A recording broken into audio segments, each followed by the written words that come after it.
जय हिंद दोस्तों, जय हिंद बच्चों। ज्योग्राफी 365 में आपका स्वागत है। आज हम मानव भूगोल के मूल सिद्धांत वाली जो हमारी पुस्तक है, जिसमें लेसन नंबर 2 है, विश्व जनसंख्या वितरण घनत्व और वृद्धि वाला। इसका एक वीडियो आपके पास पहुंच गया है, जिसमें 1 से 10% तक वेरी वेरी इंपॉर्टेंट प्रश्न थे। आज इसमें हम सेकंड वीडियो देखेंगे, जिसमें 11 से 20 तक वेरी इंपॉर्टेंट है प्रश्न होंगे। तो आइए हम सबसे पहले स्टार्ट करते हैं। 11 नंबर क्वेश्चन है, वो है कि आप प्रवास से क्या अभिप्राय है। और 12 नंबर है, उत्प्रवास से क्या अभिप्राय है। तो कई बार एग्जामिनर इन दोनों के अंदर हमें अंतर भी पूछ लेता है कि प्रवास और उत्प्रवास में मुख्य अंतर क्या है। तो आपको अंतर भी यानी करना आना चाहिए और इनका अर्थ भी आना चाहिए। देखिए, सबसे पहले हम बात करते हैं कि प्रवास से क्या अभिप्राय है। कि प्रवासी जो किसी नए स्थान पर जाते हैं, जब जब प्रवासी किसी नए स्थान पर जाते हैं तो उन्हें अप्रवासी कहते हैं। और जब प्रवासी एक स्थान से बाहर चले जाते हैं, एक स्थान से बाहर चले जाते हैं, उसे उत्प्रवास कहा जाता है। तो इसमें तो किसी नए स्थान पर जाते हैं और इसमें एक स्थान से बाहर चले जाते हैं, उन्हें उत्प्रवास कहते हैं। अब एग्जामिनर आपको प्रश्न पूछ ले कि इसमें अंतर कीजिए, तो आप लिखोगे यानी प्रवास में प्रवासी जो किसी नए स्थान पर जाते हैं, जबकि बीच में जबकि लगाना है, जबकि उत्प्रवास में प्रवासी एक स्थान से बाहर चले जाते हैं। इस प्रकार से आपको बीच में जबकि लगा के अंतर करना है। क्वेश्चन नंबर 13 है कि कालक्रम के अनुसार प्रवास के कितने प्रकार हैं। काल क्रम यानी समय के अनुसार, समय के अनुसार है, यानी जो प्रवास है वो कितने प्रकार का होता है। तो काल क्रम के अनुसार प्रवास के 3 प्रमुख प्रकार हैं। एक तो स्थायी होता है, हमेशा हमेशा के लिए। एक अस्थायी होता है, यानी यानी कुछ समय के लिए। और एक मौसमी होता है। तो स्थायी, अस्थायी और मौसमी काल क्रम के अनुसार 3 प्रकार के प्रवास होते हैं। क्वेश्चन नंबर 14 है कि प्रवास की 4 धाराओं के नाम लिखिए। तो यानी जो प्रवास है उसकी 4 धाराएं कौन कौन सी हैं। एक नंबर है गांव से गांव की ओर, यानी एक गांव से दूसरे गांव की ओर जाना। इसमें अधिकांश प्रवास है वो महिलाओं के द्वारा किया जाता है, क्योंकि महिलाएं अपने मायके से ससुराल जाती हैं। दूसरा है गांव से नगरों की ओर। इसमें अधिकांश प्रवास पुरुषों के द्वारा किया जाता है। गांव के लोग रोजगार के लिए नगरों की ओर आते हैं। तीसरा, नगरों से नगरों की ओर। चौथा, नगरों से गांव की ओर। इस प्रकार प्रवास की ये 4 मुख्य धाराएं हैं। क्वेश्चन नंबर 15 है कि प्रवास को प्रभावित करने वाले 4 प्रतिकर्ष कारकों के नाम लिखिए। यानी यहाँ पर प्रवास को प्रभावित करने वाले दो मुख्य कारक हैं। दो मुख्य कारक हैं, याद करना। एक प्रतिकर्ष कारक है और एक अपकर्ष कारक है। एक प्रतिकर्ष कारक है और एक अपकर्षक कारक है। अब यहाँ क्या पूछा है कि प्रवास को प्रभावित करने वाले 4 प्रतिकर्ष कारक लिखिए। तो सबसे पहले आपको ये पता होना चाहिए कि प्रतिकर्ष कारक कहते किसे हैं।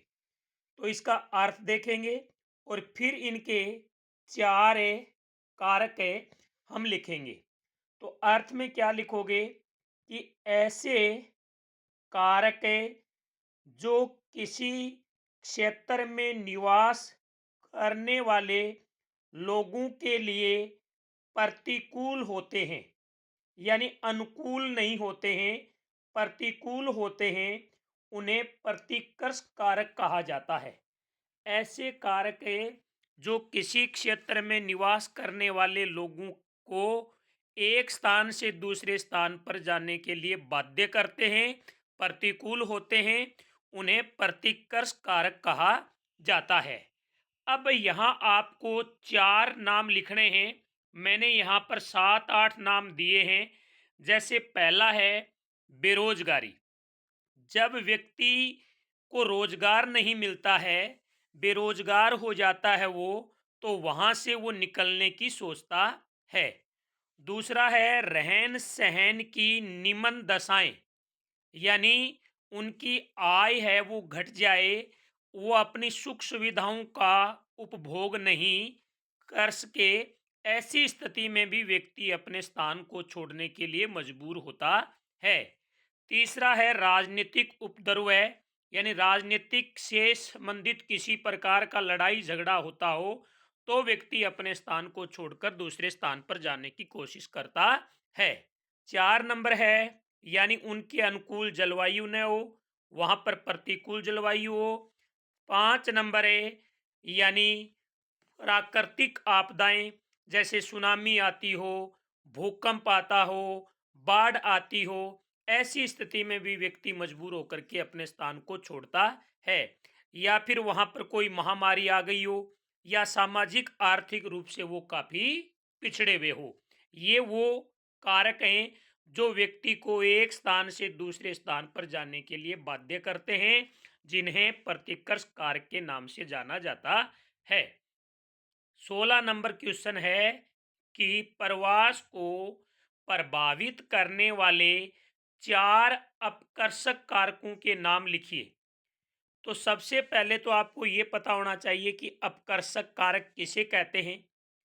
तो ऐसे सभी कारक हैं जो बाहरी क्षेत्रों में रहने वाले लोगों को अपनी ओर आकर्षित करते हैं।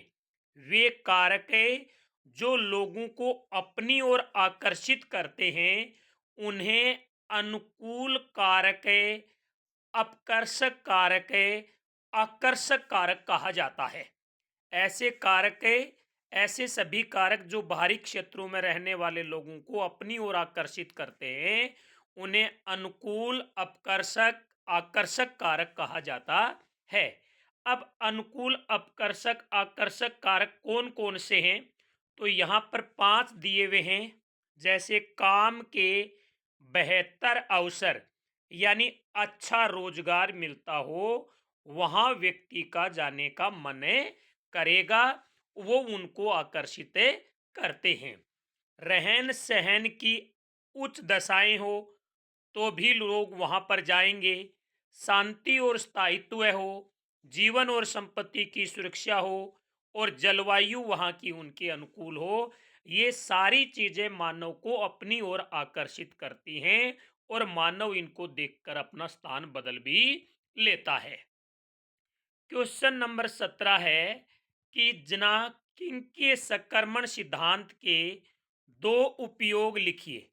बहुत शानदार प्रश्न, वेरी इंपॉर्टेंट प्रश्न है कि जनाकिक संक्रमण सिद्धांत के दो उपयोग लिखिए। तो देखिए, जनाकिंकीय संक्रमण सिद्धांत के दो उपयोग हैं, वो कौन कौन से हैं। तो देखिए, पहला उपयोग है कि जनाकिंकीय संक्रमण सिद्धांत का उपयोग है वो किसी क्षेत्र की जनसंख्या का वर्णन करने में किया जाता है। यानी किसी भी क्षेत्र विशेष की आपको जनसंख्या का वर्णन करना है तो आप जनाकिक संक्रमण सिद्धांत का उपयोग कर सकते हैं। पहला उपयोग। दूसरा उपयोग है कि जनाकिक संक्रमण सिद्धांत का उपयोग है वो भविष्य की जनसंख्या का पूर्वानुमान लगाने में किया जाता है। भी हमें भविष्य की ये कहें कि 2025 तक भारत की जनसंख्या इतनी हो जाएगी। जैसे मैं ये कहूं कि 2025 तक है भारत की जनसंख्या 135 करोड़ हो जाएगी। ये क्या हो गया, भविष्य की जनसंख्या का पूर्वानुमान लगाने में जनाकिक संक्रमण सिद्धांत का उपयोग होता है और किसी क्षेत्र की जनसंख्या का वर्णन करने में भी इनका उपयोग होता है। अब हम बात करें जनाकिक संक्रमण सिद्धांत की अवस्थाओं को समझाइए। तो देखिए, जनाकिक संक्रमण सिद्धांत की अवस्था है आपकी बुक में शायद 4-5 अवस्थाएं आपकी दे रखी हैं, यानी 3 अवस्था। इन तीनों अवस्थाओं को जिनका नाम है प्रथम अवस्था और द्वितीय अवस्था और तृतीय व्यवस्था, इन तीनों की आपको एक विशेषताओं के माध्यम से याद करनी है। एग्जामिनर तीनों एक साथ भी पूछ सकता है, किसी एक की विशेषता भी पूछ सकता है, किसी एक के लक्षण भी पूछ सकता है। तो ये प्रश्न आप अपनी बुक में पेज नंबर 10 और 11 पर दिया हुआ है, वहां से आपको याद करना है। इंपॉर्टेंट है, बड़ा था, इसलिए मैंने इनको यहां पर लिखा नहीं, सोचा बच्चे अपनी बुक से देखकर याद कर लेंगे। विशेषताओं में क्या देना है आपको पता ही है। जनाकिक के संक्रमण सिद्धांत की यदि मैं पहली अवस्था की बात करूं तो इसमें जन्म दर उच्च रहा, मृत्यु दर भी उच्च रही। क्यों रही? क्योंकि लोगों के अंदर एक महामारी आ गई थी और भोजन का अभाव था, जिसके कारण जनसंख्या वृद्धि भी क्या रही, धीमी रही। और इस समय अधिकांश लोग हैं वो, यानी जो जो कृषि कार्य है उसमें संलग्न थे और इस प्रकार से इनकी जीवन प्रत्याशा बिल्कुल निम्न रही। अधिकांश लोग अशिक्षित थे और उस समय प्रौद्योगिकी का स्तर है वो बहुत ही निम्न था। 200 वर्ष से पहले विश्व के सभी देश इसी अवस्था से गुजर रहे थे। इस प्रकार आपको इनको याद करना है। अब हमें आप द्वितीय अवस्था को भी याद कर लेना। द्वितीय अवस्था के अंदर क्या हुआ था? द्वितीय अवस्था के आरंभ में जन्म दर ऊंची बनी रही, लेकिन समय के साथ वो घटती नजर आई। इसका मतलब मृत्यु दर घटी। घटने का कारण क्या रहा?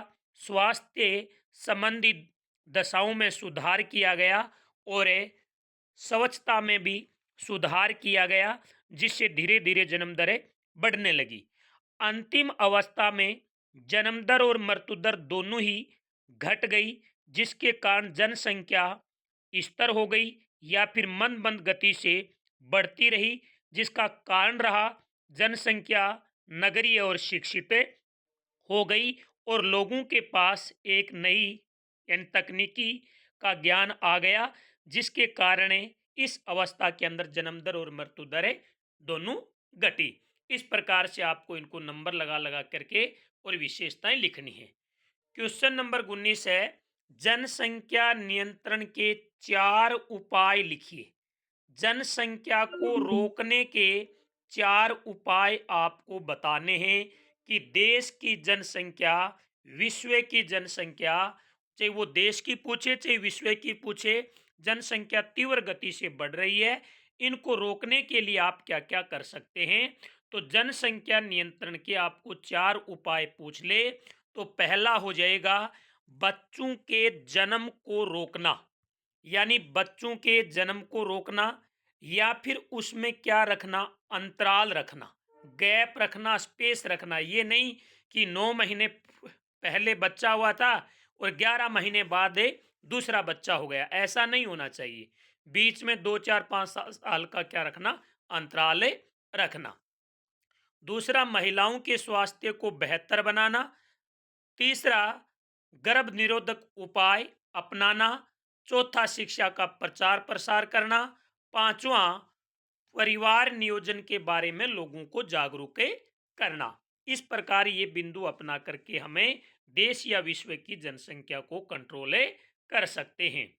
20वां क्वेश्चन वेरी वेरी इंपॉर्टेंट है, शानदार है, कि लोगों की संख्या खाद्य आपूर्ति की अपेक्षा, लोगों की संख्या खाद्य आपूर्ति की अपेक्षा अधिक तेजी से बढ़ रही है। यह कथन किसने कहा था? बहुत ही शानदार प्रश्न है। यह कथन थॉमस माल्थस ने कहा था 1798 के अंदर। 1798 में थॉमस माल्थस ने ये कथन कहा था। तो ये थे लेसन नंबर 2 के 20 पर्सन वेरी वेरी इंपॉर्टेंट है। इससे पहले मैंने आपको पूरी ज्योग्राफी के एबैसद और रेगिस्तान बता रखे हैं। वो वीडियो नहीं देखें तो वो वीडियो देख लें। और अब हम लघुरात्मक और अति लघुरात्मक प्रश्न कर रहे हैं लेसन वाइज। एक भी प्रश्न बाहर नहीं जाएगा। इसी प्रकार से हमने हिस्ट्री और पॉलिटिकल की भी टेस्ट सीरीज शुरू कर रखी है, वो भी आप ज्वाइन कर सकते हैं। वीडियो अच्छा लग रहा हो तो आप वीडियो को ज़्यादा से ज़्यादा शेयर भी कर सकते हैं और चैनल को सब्सक्राइब भी कर सकते हैं। जय हिंद, जय भारत।